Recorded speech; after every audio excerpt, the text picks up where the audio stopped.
जिया खातून जो थी ना, वो हम लोग झंडा गाड़े थे, उसको झंडा सुखाड़ के और हम ही लोग को मारने के लिए और फेंक दी कि अति तुम लोग को यहाँ नहीं रहना है। लोग का ईद रहता तो हम लोग किसी माँ बहन को नहीं जाते हैं लड़ने, लेकिन उन लोग जब लड़ रहा था तो इन लोग लड़का सब का क्या जो मेरी ननद लगती है उसको साड़ी उड़ी खींचने लगा। छोटा बच्ची लोग को भी मार रहा था ये लोग। आसिफ अंसारी क्या बोल रहे हैं, गन पकड़ के सबको उड़ा देंगे, सब कोल्हन पे। इतना 4-5 बस यहाँ आया था, पुलिस कुछ कर नहीं पाया। लगता है कि आपको इस घटना के बारे में कुछ नहीं पता होगा। इसमें गलती आपकी नहीं बल्कि यही पैटर्न है। चाहे कितना भी सोशल मीडिया आ गया हो, हमें वही पता चल पाता है जो हमें बताया जाता है। जो मीडिया सड़क दुर्घटना में मरने वालों की भी जाति बताता है, उसने छिपा लिया कि मुसलमानों ने झारखंड में जनजातीय लोगों को उनका सरहुल पर्व नहीं मनाने दिया। ये घटना कहीं दूर दराज नहीं बल्कि राजधानी रांची में हुई। जनजातीय समुदाय के लोग न तो जय श्री राम के नारे लगा रहे थे, न क्रिकेट में भारत के जीतने पर खुशी मना रहे थे।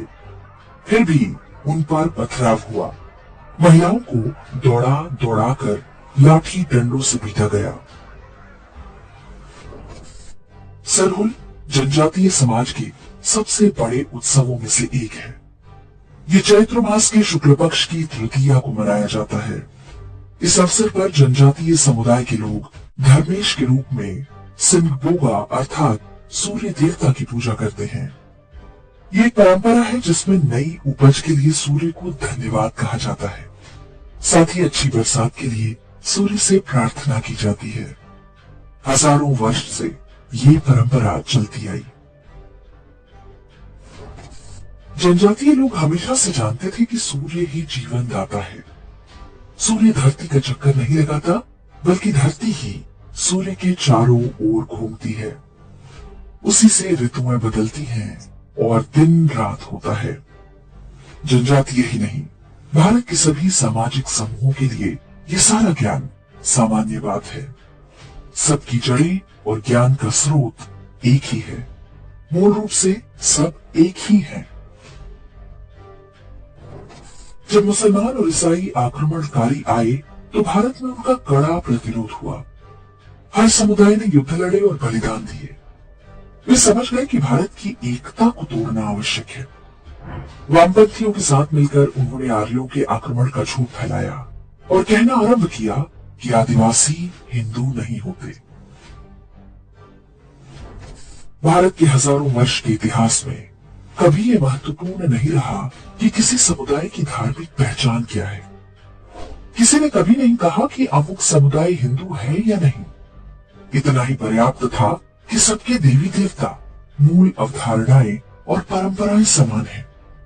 प्रकृति की पूजा पर आधारित दो सामाजिक समूह ऊपरी रूप से भले ही अलग हों, लेकिन सबकी जड़ें एक ही हैं। दूसरी ओर अरब से आए विदेशी मजहब हैं, जिनकी आधारशिला ही प्रकृति के शोषण पर आधारित है। वे जब उत्सव मनाते भारतीय समुदायों को देखते हैं तो उन्हें सहन नहीं होता। जैसे ही उनकी संख्या बढ़ती है या राजनीतिक शक्ति उनके हाथ में आती है, वे वही करते हैं जो रांची में किया। पहले अंग्रेजों और बाद में कांग्रेस के राज में जनजातीय समुदायों का बड़ी संख्या में धर्मांतरण कराया गया। उन्हें सभ्य बनाने के नाम पर गांव-गांव में चर्च खुलवा दिए गए। जो कुछ कसर रह गई उसे पूरा करने के लिए बीते कुछ वर्षों में बड़ी संख्या में मुस्लिम आबादी लाकर झारखंड में बसाई गई। जनजातीय परिवारों के साथ चोरी छिपे लव जिहाद तो चल ही रहा था और अब उन पर सीधे हमले भी शुरू हो गए। आदिवासी हिंदू नहीं होते का नारा अब जड़ें जमा चुका है। बताया जा रहा है कि जो आदिवासी अब तक ईसाई या मुसलमान नहीं बने, वे भी हिंदू नहीं। उनका एक अलग धर्म है जिसका नाम है सरना। उनके लिए हिंदुओं से अलग कानून बनना चाहिए। भारतीय समाज को बांटने का ये चिर परिचित तरीका है। अंग्रेजों ने इस नीति को शुरू किया था।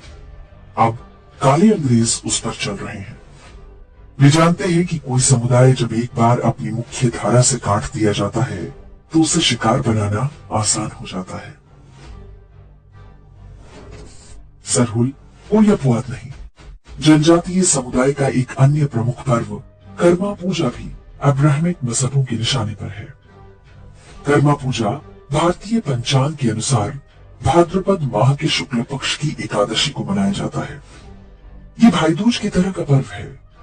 जहां जहां पर मजहबी आबादी बढ़ गई, वहां पर कर्मा पूजा पर भी हमले की घटनाएं बीते वर्षों में तेजी से बढ़ी हैं। आदिवासियों पर इस्लामी हमले हों या ईसाइयों के, उनके पीछे के पैटर्न को समझना आवश्यक है। ये काम समाज को ही करना होगा। आदिवासी अस्मिता की राजनीति करने वाले बहुत पहले ही बिक चुके हैं। एक सामान्य भारतीय के रूप में हमें अपनी संस्कृतियों और धर्म की अंतर्निहित एकता को समझना होगा। तभी हम बांटने के षड्यंत्रों को समझ पाएंगे। जब ऐसा होगा तो हमारी संस्कृति, परंपरा, पर्व और भाषा आने वाली पीढ़ियों के लिए सुरक्षित रहेगी।